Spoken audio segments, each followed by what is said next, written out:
Señor, estamos delante de ti. Nos queda claro que tú no necesitas un lugar sagrado, un lugar específico, Señor, pero nosotros sí. Y te damos gracias porque hoy podemos reunirnos alrededor de ti.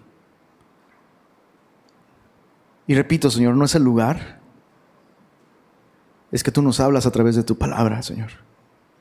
Y pedimos que abras nuestros corazones a tu voz. Pedimos, Señor, que tu Espíritu Santo sea derramado en nuestras vidas. Y que sea tu Espíritu y no la predicación, no el predicador, Señor. No simplemente las palabras, sino tu presencia entre nosotros, la que nos guíe a comprender, recibir, creer y vivir tu verdad en nuestra vida, Señor. Gracias por este maravilloso libro, Señor, que está vivo y que es eficaz. Háblanos, Señor, lo pedimos en el buen nombre de Cristo Jesús. Y Semilla dijo, amén, amén. Puedes tomar tu lugar. Hoy vamos a estudiar Éxodo capítulo 7. Y bueno, te tengo que hacer una confesión. En la semana me volví medio loquito. Un poco más, sí, ya sé lo que estás pensando, un poco más. Anoche mi mente estaba a punto de explotar en el buen sentido, porque esta es una historia gigantesca. Todo este relato de las plagas, de hecho, tiene una interpretación escatológica. ¿Qué quiero decir con esto? Que las plagas prefiguran y anticipan lo que Dios va a hacer en el futuro. En este momento, Dios va a librar a su pueblo de la opresión de Faraón en Egipto, del mismo modo en el que en el futuro, si tú lees Apocalipsis es el Éxodo pero con esteroides, bro. Eso es lo que va a pasar. En el Apocalipsis va a suceder a un nivel global, pero aquí está sucediendo a un nivel local y pequeño y leve, aunque los egipcios protestarían si me escucharan decir leve, ¿verdad? Así que estuve pensando si íbamos a estudiarlo desde esa perspectiva escatológica. ¿Y qué crees? ¿Qué crees? Aquí es cuando tú dices, ¿qué? Pues que no. No. Tan interesante como puede ser, y te animo a que escuches nuestro podcast porque ahí tal vez vamos a explorar esta perspectiva escatológica. Pero tan interesante como es esto, hoy necesitamos saber qué significa este capítulo para nosotros hoy en Monterrey en el 2024. Así que con esto en mente vamos a estudiar este capítulo de un modo muy devocional, muy aplicacional, y le he titulado a este capítulo 3 maneras en las que Dios nos habla. ¿Sabías que Dios nos habla de 3 maneras? ¿Sí lo sabías o no lo sabías? 3 maneras. Número 1, mensaje. Número 2, advertencias. Y número 3, golpe. ¿Cómo ves? ¿Te lo repito? Mensaje, advertencia y golpe. Repitámoslo todos juntos. Número 1, mensaje. Número 2, y número 3, ¡pum! Dices, oye, se parece mucho a como mi mamá, ¿no? Mensaje, me decía algo, no escuchaba. Y luego, advertencia. Y luego, chanclazo, bro, con puntería, pero así divina, ¿no? Bueno, esa es la manera en la que Dios, interesantemente, esa es la manera en la que Dios se comunica con Faraón. Y yo estaba meditando en esto, no te lo voy a spoilear, pero al final de ese capítulo vamos a aprender una verdad muy importante con respecto a Dios y por qué Dios habla de esta manera. Así que veamos la primera manera en la que Dios nos habla. Dios envía su mensaje. ¿No te encanta esto? Tenemos un Dios que se comunica con nosotros a través del lenguaje.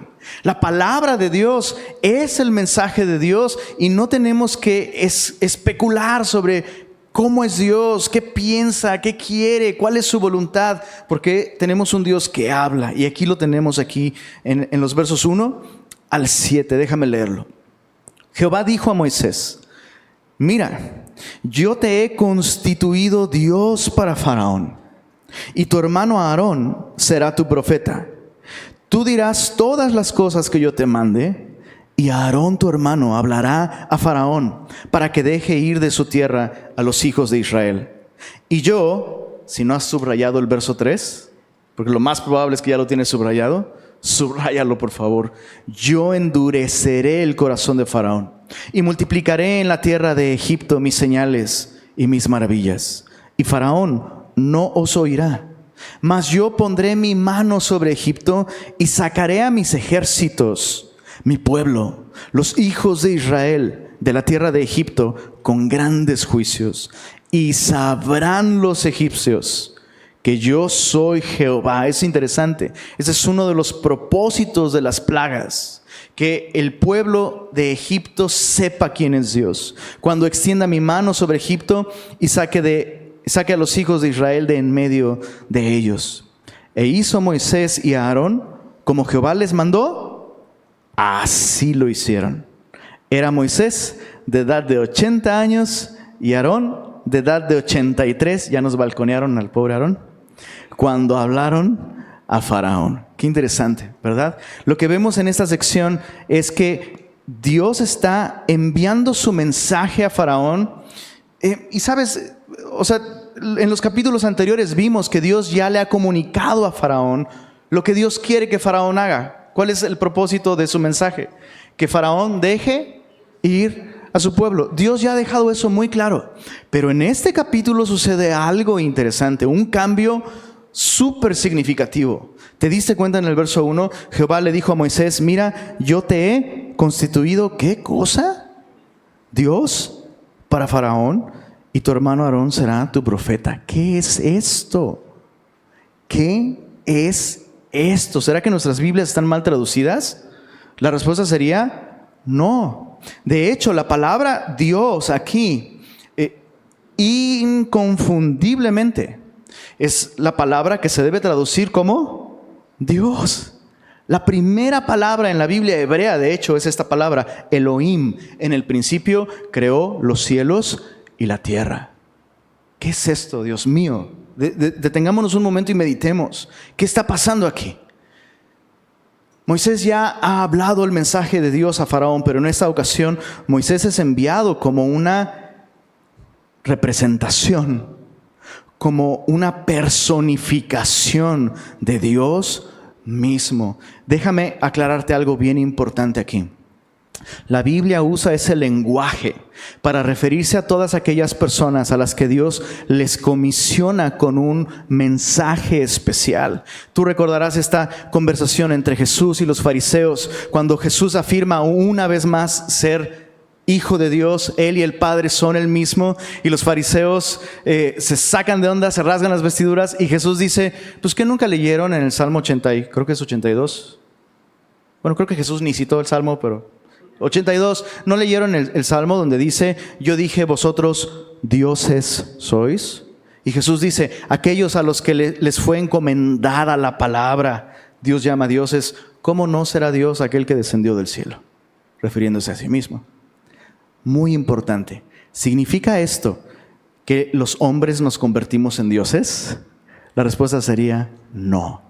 La Biblia no enseña eso. Hay que tener cuidado porque por ahí hay personas que toman esos conceptos y los tuercen. No significa que el hombre se puede convertir en Dios. Significa que el hombre, cuando escucha la palabra de Dios y la transmite, el hombre cumple su propósito de ser imagen de Dios, una representación de Dios, lo cual es muy significativo para nuestra historia porque Faraón se cree, ¿qué crees que se cree?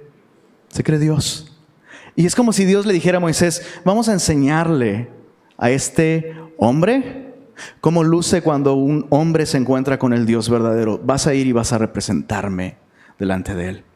Entonces, Moisés y Aarón están llevando el mensaje de Dios como embajadores. No tienen el derecho, así como un diplomático que recibe la autoridad de un gobierno para ir y representarle, no tiene la libertad de cambiar el mensaje, ¿verdad? Él no puede hacer eso. No si quiere conservar su trabajo. Y en la antigüedad, el embajador de un rey, el representante, el vocero de un rey, no podía cambiar el mensaje, no si quería seguir viviendo. Eso es importante, chicos, porque cuando representamos a Dios y hablamos de parte de Él, necesitamos ser fieles y decir tal cual y hacer tal cual Dios nos ha pedido, ¿no? La Biblia nos dice esto en 2 Corintios 5, versos 20 y 21. Pablo hablando, así que somos embajadores. ¿Quiénes? ¿Los pastores? No. Los cristianos. ¿Cuántos cristianos hay aquí? Somos embajadores, bro. Dices, uy, perfecto. ¿A dónde paso para pedir mis viáticos? Sí. Somos embajadores en nombre de Cristo. Como si Dios rogase por medio de nosotros, os rogamos en nombre de Cristo, reconciliaos con Dios. Siempre es el mismo, el mensaje es el mismo. El mensaje es un mensaje de reconciliación, lo cual implica que hay un conflicto. ¿Se entiende lo que estoy diciendo? O sea, el mensaje para Faraón llevaba un imperativo: deja ir a mi pueblo. Pero la enseñanza detrás de ese mensaje es: tú no eres Dios. Tú no eres Dios. Y tu reino está en conflicto con el mío, y esta ciudad es muy pequeña para 2 sheriffs. Uno de los dos, solo uno puede haber. Eso es el mensaje cristiano, chicos. Ese es el mensaje de la Biblia. Jesús, cuando comenzó su ministerio público, su primera predicación fue: arrepentíos, porque el reino de los cielos se ha acercado. Entonces aquí solo hay un rey y solo uno va a quedar de pie. Mensaje de reconciliación, pero es un mensaje que confronta. ¿Sabes? No solo Faraón se cree Dios. Siendo honestos. ¿Cuántos de nosotros hemos jugado a ser nuestro propio Dios? Ese es el corazón del pecado, ¿sabes? Gobernarnos a nosotros mismos, colocarnos en el lugar de autoridad que solo a Dios le pertenece y a su palabra. El mensaje de la Biblia es este: arrepiéntete, porque el reino de los cielos se ha acercado. No es algo opcional. Dios va a ser exaltado como rey, y a medida que Dios se exalta, todos los otros reinos caerán. Todos los otros dioses caerán. ¿Qué mejor vivir como criatura y no creyéndonos dioses? Ahora, antes de dejar este punto, ¿te diste cuenta en el verso 3? Yo endureceré el corazón de Faraón. Te está molestando eso, ¿verdad? ¿Qué significa que Dios va a endurecer el corazón de Faraón?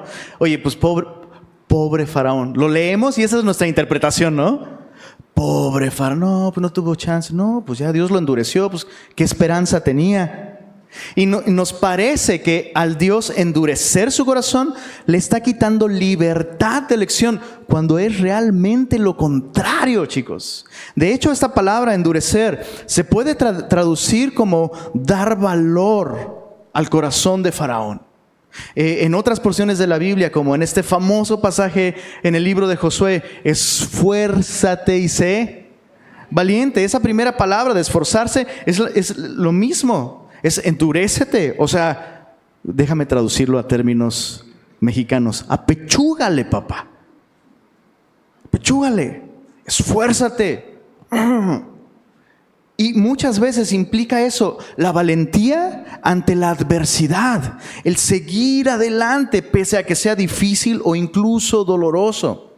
Pero esta misma palabra de un corazón, ¿sabes?, fortalecido, puede usarse para referirse a un corazón terco y obstinado, que a pesar del daño a sí mismo, el corazón no cambia y continúa para su propia destrucción. Entonces escucha esto: al Dios endurecer el corazón de Faraón, repito, Dios le está dando a Faraón verdadera libertad de elección. Dios le está dando el valor para hacer lo que verdaderamente quiere hacer, a pesar de las dificultades. O sea, si Faraón no recibiera esta ayuda de Dios para ser valiente, pues los cambios y las decisiones que Faraón tomara los haría obligado por Dios, lo cual convertiría a Dios en un tirano como Faraón. ¿Se entendió? Chicos, ¿sí se entendió eso? Dios no le está quitando libertad, Dios le está dando libertad. ¿Qué clase de libertad sería si una mujer se casa con un hombre obligada? ¿Verdad? De la misma manera, Dios quiere que Faraón escoja hacer la voluntad de Dios de corazón. Importante, en la Biblia el corazón no es el centro de las emociones o de los sentimientos. Para la mente judía, el corazón es el trono de la voluntad. El corazón representa el centro de lo que tú y yo somos. Por eso varios pasajes en la Biblia nos hablan de la importancia del corazón. Probablemente los recuerdas. De la abundancia del corazón habla la boca. Sobre toda cosa guardada, guarda silencio, dice un amigo. Aplica, porque la abundancia del corazón pues habla, ¿verdad? Entonces el corazón. Ahora, ¿qué nos enseña esto? Cuando Dios transmite su mensaje, espera que tú y yo respondamos de corazón, con el centro de nuestra voluntad, rindiéndola al Señor. Pues ahí está el mensaje, ¿no? No eres Dios, Faraón, tú no eres Dios. Este viene hablando de mi parte y tú tienes que rendirte a mi voluntad. Veamos la segunda manera en la que Dios habla a Faraón. A partir de advertencia, versos 8 al verso 13. Habló Jehová a Moisés y a Aarón diciendo: si Faraón os respondiere diciendo: mostrad milagro, dirás a Faraón: toma tu vara y échala delante de Faraón para que se haga culebra. Vinieron pues Moisés y Aarón a Faraón e hicieron, otra vez, como Jehová lo había mandado. Y echó a Aarón su vara delante de Faraón y de sus siervos. ¿Y qué dice ahí? Se hizo culebra. Lo cual significa que efectivamente, cuando Moisés trajo el mensaje a Faraón, Faraón le dijo: pues muéstrame señal. O sea, Dios sabía que Faraón no iba simplemente a responder al mensaje, iba a pedir una señal. Y nos dice en el verso 11, después de que hicieron esa señal, entonces llamó también Faraón sabios y hechiceros. E hicieron también lo mismo los hechiceros de Egipto con sus encantamientos, pues echó cada uno su vara, las cuales se volvieron culebras, mas la vara de Aarón devoró las varas de ellos. Verso 13, mira qué interesante. Y el corazón de Faraón, ¿qué dice ahí? Se endureció y no los escuchó como Jehová lo había hablado. Te lo dejo de tarea. Dios dijo que Él iba a endurecer el corazón de Faraón.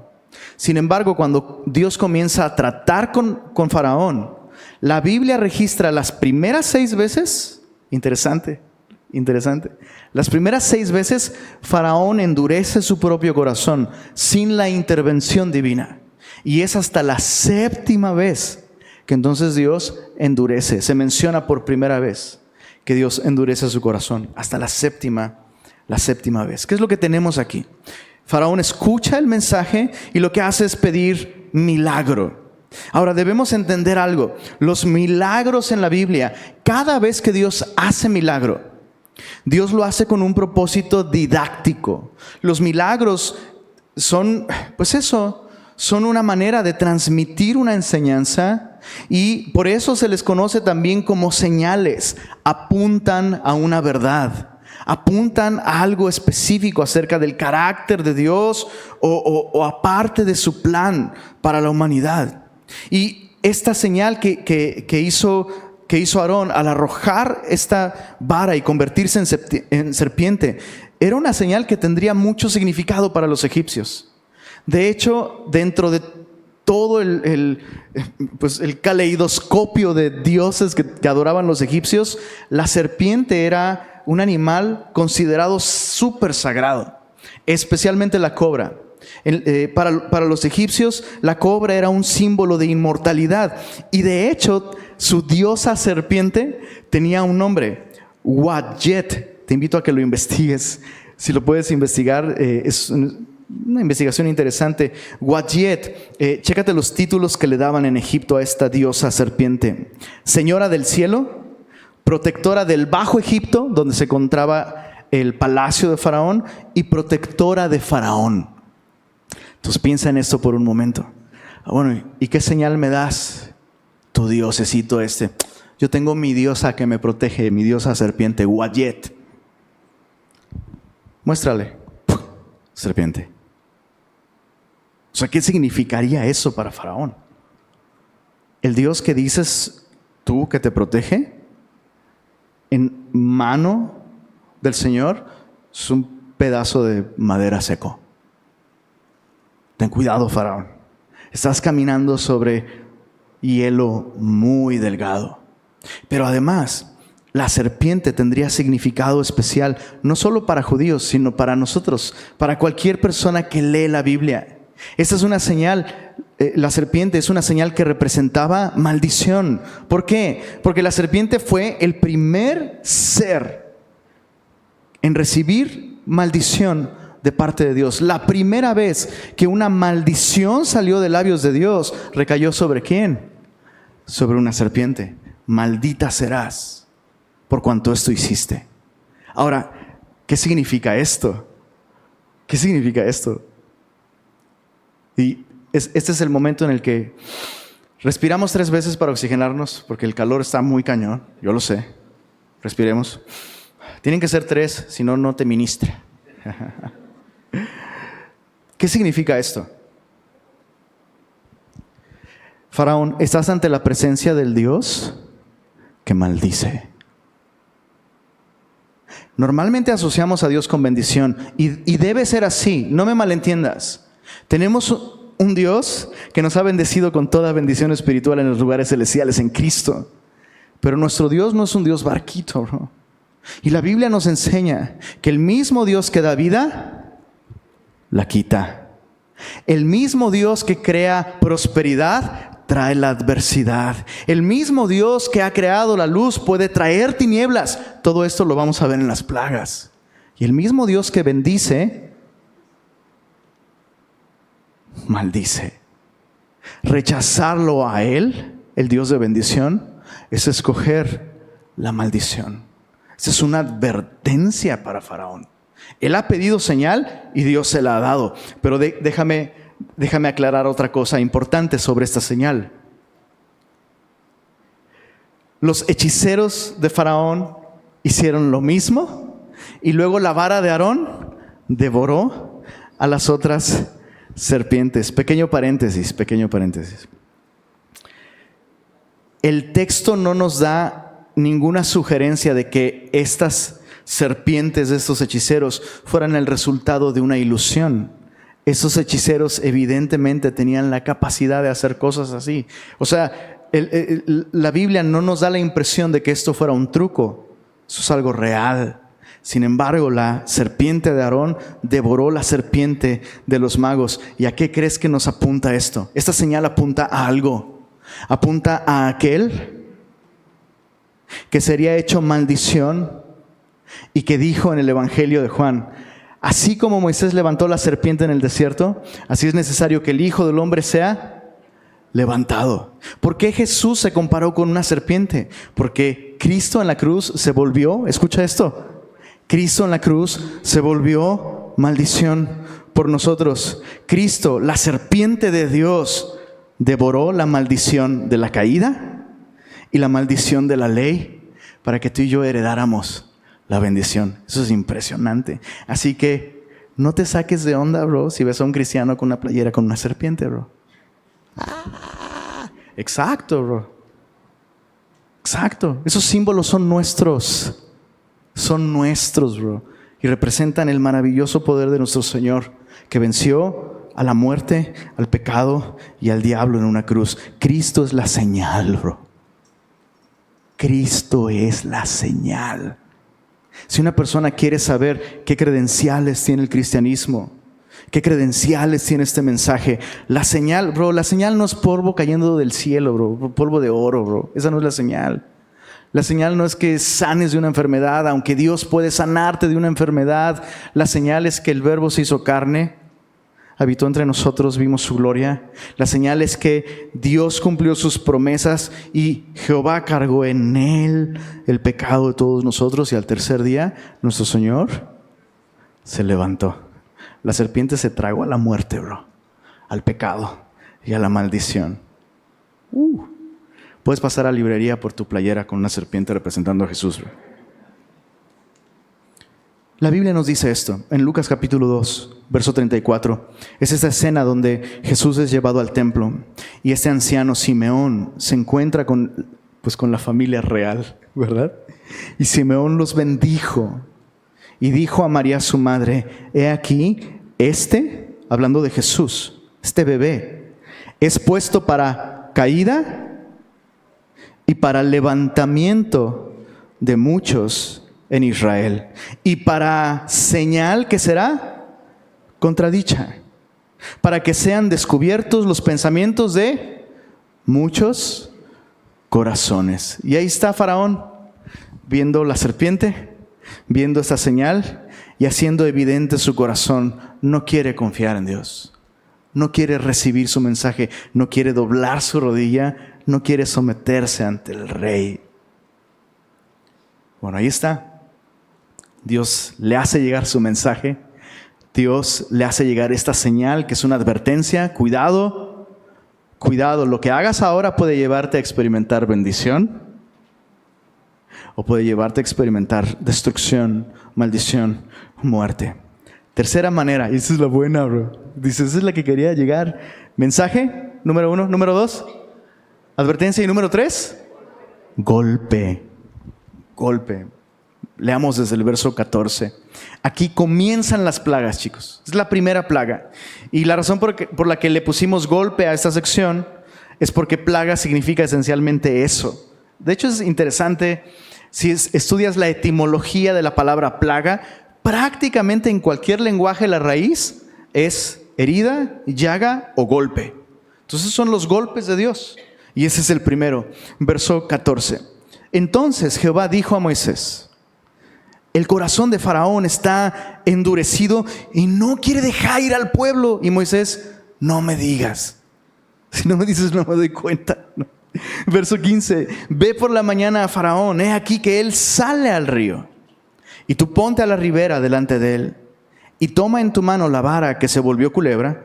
Y dile: Jehová, el Dios de los hebreos, me ha enviado a ti diciendo: deja ir a mi pueblo, para que me sirva en el desierto.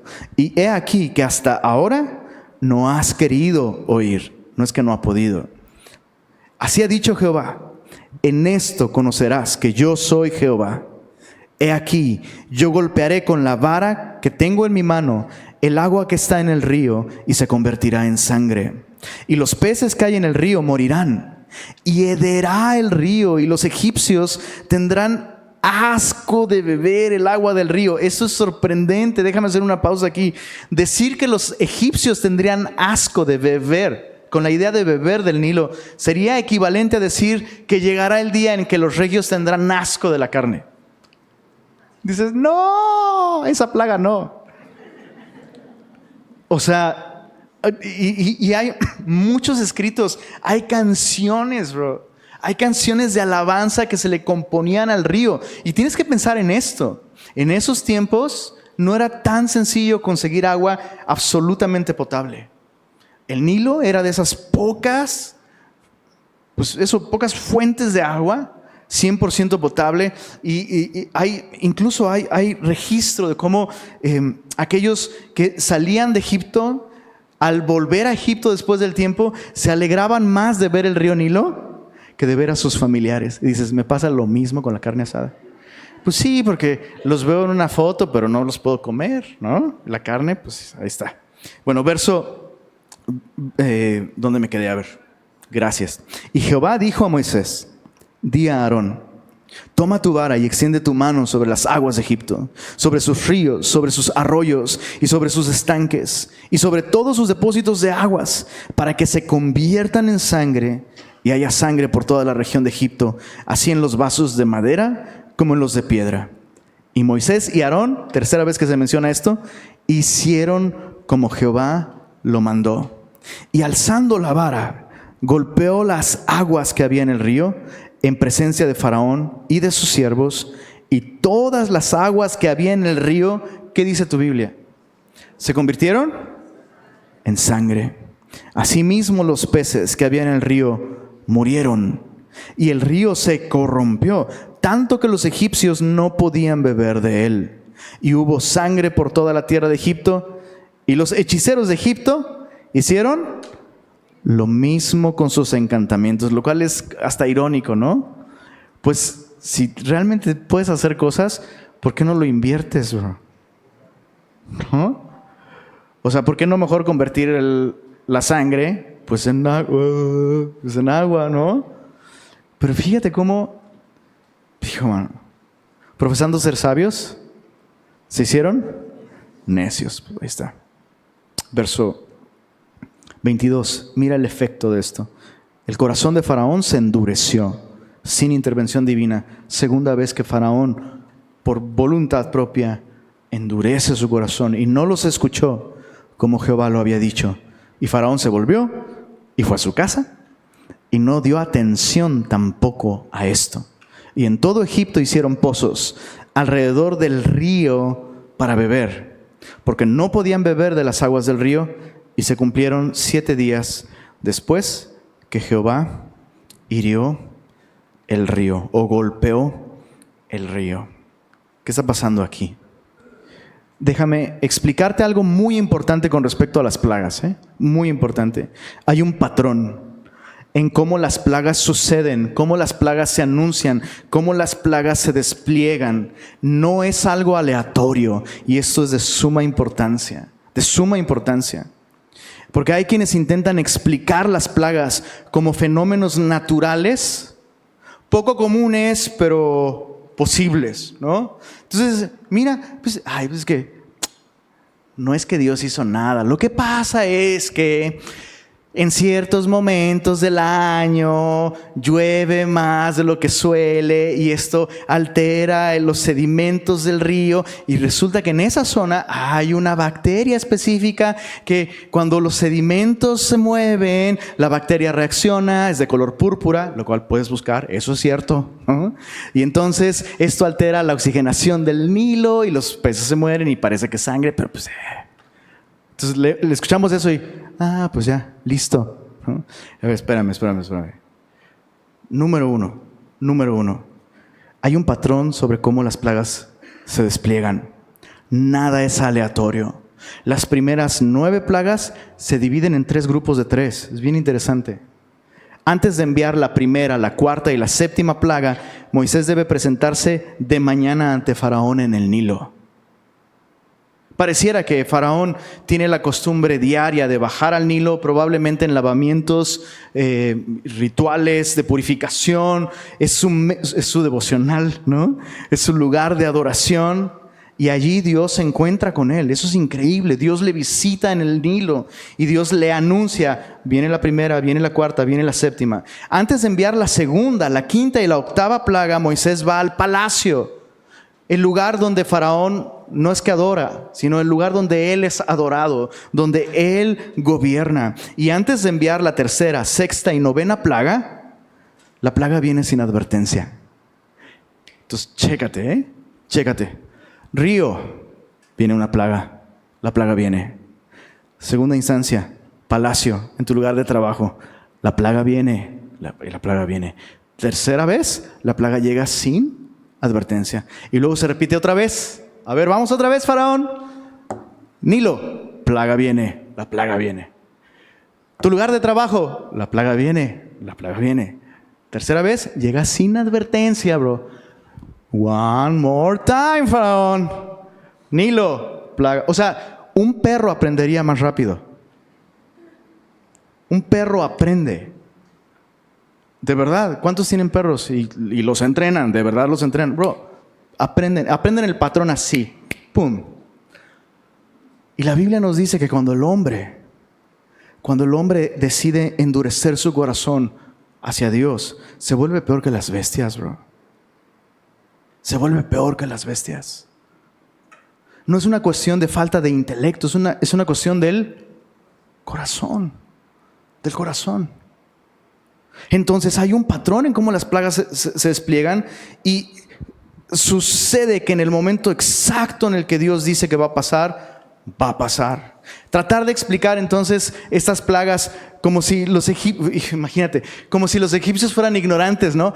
Es que los egipcios, idólatras ignorantes, no sabían que hay esta bacteria. Y, bro, ellos conocían el Nilo mejor que nosotros. Ellos saben que ese tipo de cosas pasaban con cierta regularidad. Y al ver esto, ellos entendieron: esto no es lo mismo. Esto no es como cuando llueve de más, esto es otra cosa. Tratar de explicar este texto como si ellos fueran ignorantes, eso es ignorante en sí mismo. Si la Biblia dice que Dios puede crear el universo solo con su palabra, escucha esto. Aun si Dios se hubiera valido de procesos naturales magnificados, ¿quién crees que diseñó esos procesos naturales, bro? ¿Quién crees que creó esas bacterias? ¿Quién? Por eso Dios adopta el nombre de Jehová de los ejércitos. ¿Y cuáles son sus ejércitos? You name it, dicen los gringos. Traducción, tú nómbralo, ¿eh? Tú dilo. Va a haber un momento en que Egipto va a estar arruinado por moscas, bro. Moscas. El ejército más poderoso del mundo. Moscas, bro. Jehová de los ejércitos. Cada grano de polvo, escucha, cada grano de polvo en la tierra, Dios podría usarlo como un arma. Ese es nuestro Dios. John Wick se queda corto, bro. Ahora, Dios golpea, escucha esto. Dios golpea el río, no solo para mostrar que Él tiene control sobre los recursos naturales que Egipto adora. Dios golpea el río porque el río debía convertirse en sangre. Pon atención a esto. Dios no creó la ilusión de sangre. El río debía convertirse en sangre porque el Nilo ya se había ensangrentado con todos los bebés arrojados allí por los egipcios. Este era un juicio. Tú has convertido este río en sangre y ahora vas a beber de eso. Y la Biblia nos enseña con mucha claridad que el necio de corazón terminará hastiado de sus propios caminos. Puedes leer esto en Proverbios 14:14. Dios hace este tipo de cosas. Dios las hace. Esto no es lejano a nuestra experiencia incluso. Cosas a las que tú y yo adoramos. Cosas en las que tú y yo encontramos placer. Dios de pronto las vuelve asquerosas. ¿Te ha pasado? Eso es un juicio de Dios. De pronto una relación que no está en el plan de Dios se vuelve, decimos el día de hoy, tóxica. Bueno, ¿no? Un hábito, una experiencia. Y esa es la manera de Dios. Oye, pero es que es doloroso. ¿Cómo esto ahora es así de horrible? Es la manera de Dios de decirte, despierta, bro. Despierta. Estás adorando las cosas equivocadas y necesitas arrepentirte y volver. Entonces las plagas, estos golpes, son una expresión de amor por parte de Dios. Son una expresión de amor por parte de Dios. ¿Amor para quién? Dices, pues para los judíos, ¿no? En parte, sí, en parte. Porque al golpear los dioses de Egipto, Dios está purificando a su propio pueblo de la tentación de adorar los dioses de Egipto. Solo anótalo. No vamos a leer este texto. Puedes estudiarlo en casa. Isaías capítulo 30. Esos siglos después de que la nación de Israel sale de Egipto. Isaías 30 nos describe la idolatría de la nación de Israel como una idolatría que nació en Egipto. No todos se despojaron de los ídolos de Egipto, pero Dios, al golpear los ídolos de Egipto, estaba purificando a su pueblo de la idolatría. Pero también es amor para Egipto, y eso es sorprendente. Eso es sorprendente. ¿Cuántos tuvieron papás que los disciplinaban físicamente? Nada de, ay, me quitó mi helado. No, varita. El día de hoy, no estoy hablando de abuso, o sea, si te agarraba con el cable de la plancha, eso es otra cosa, eso nada que ver. Pero si tu padre te disciplinaba o tus padres te disciplinaban, el día de hoy, ¿cómo ves eso? Como un acto de amor. Es amor. Y sabes, a mí me sorprendió porque normalmente leemos esta historia y decimos, los israelitas son los buenos y los egipcios son los... Ándenles para que se les quite. No, señores. Dios es un Dios de amor. Aun cuando manifiesta su ira justa, lo hace por amor. Estos golpes, esas plagas dolorosas, tan terribles como fueron, van a ir creciendo en intensidad además, Eso es increíble. Son una expresión de su amor. La Biblia nos lo dice. Que Dios al que ama, disciplina y azota, golpea, plaga a todo aquel que recibe por hijo. Lenin, ¿me estás diciendo que Dios está tratando a Faraón como si fuera hijo? Es exactamente lo que la Biblia está diciendo. ¡Qué increíble! ¡Qué increíble! Dios ama a los egipcios.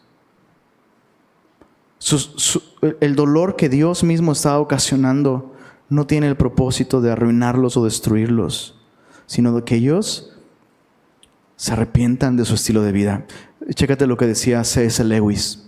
C.S. Lewis dijo acerca del sufrimiento: Dios nos susurra en nuestros placeres, nos habla en nuestra conciencia, pero nos grita en nuestro dolor. El dolor es el megáfono de Dios. Entonces las 10 plagas son gritos de Dios diciéndole a Egipto: por ahí no es, vuélvete a mí. Ahora, tal vez estás pensando, Lenin está estirando demasiado el texto. No dice eso. No, Dios no ama a los egipcios. Chécate, Isaías capítulo 19. Y con esto terminamos. De verdad, Yo sé que digo con eso terminamos y tú dices, no, 20 minutos más. No, de verdad con eso terminamos. Es importante leer esto. Isaías capítulo 19. Es más, tan ya terminamos que te voy a pedir que te pongas de pie. Dices, no, voy a estar 20 minutos de pie. No, hombre, te lo prometo. Isaías 19.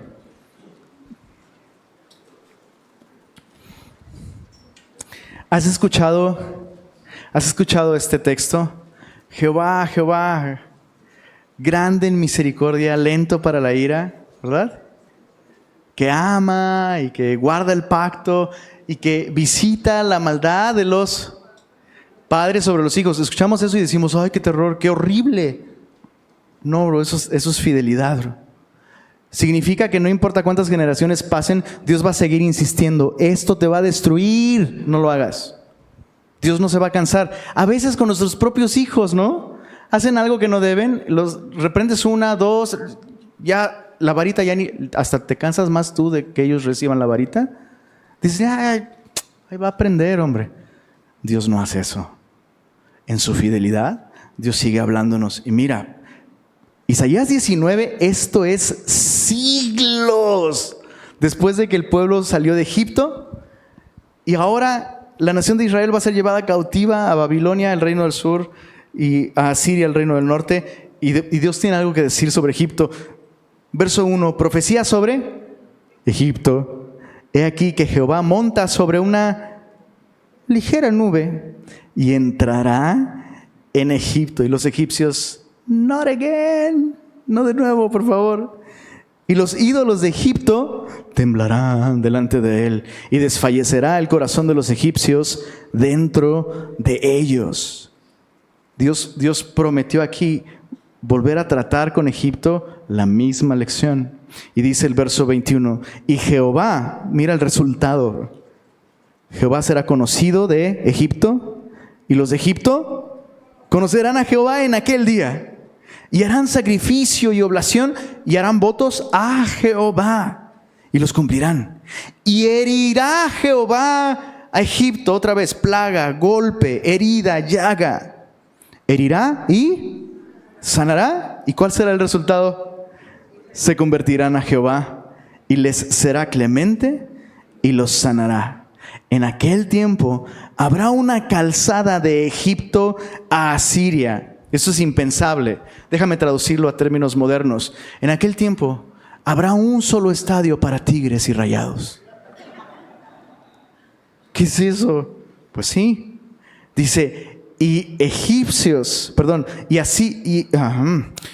asirios entrarán en Egipto y egipcios en Asiria, y los egipcios, servirán con los asirios a Jehová.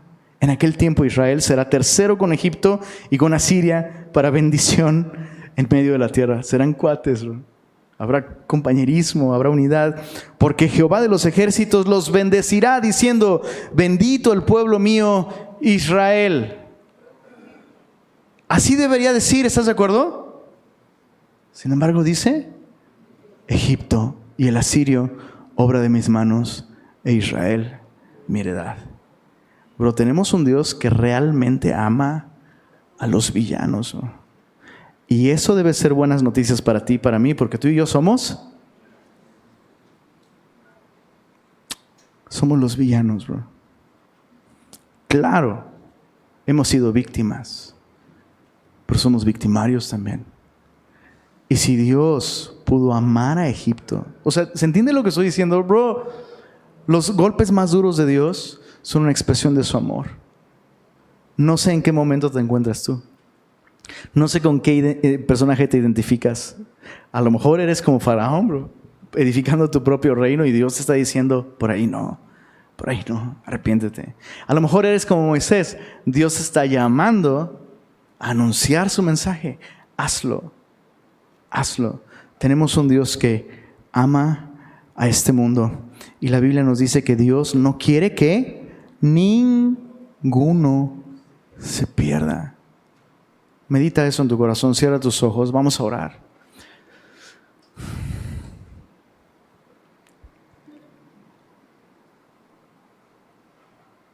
Qué amor tan grande es el tuyo, Señor.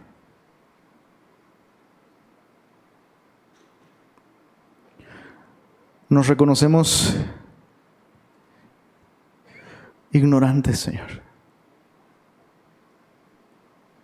Incapaces incluso de reflejar tu amor, pero necesitados de ti, Señor, necesitados de tu transformación en nuestra vida. Anhelamos y deseamos realmente ser esos embajadores a este mundo, Señor. Anhelamos fielmente, valientemente, persistentemente anunciar tu mensaje. Porque a nosotros nos has dado también esa comisión de ir y anunciar el Evangelio a toda criatura. Porque así de grande es tu amor, Señor. Amaste de tal manera al mundo.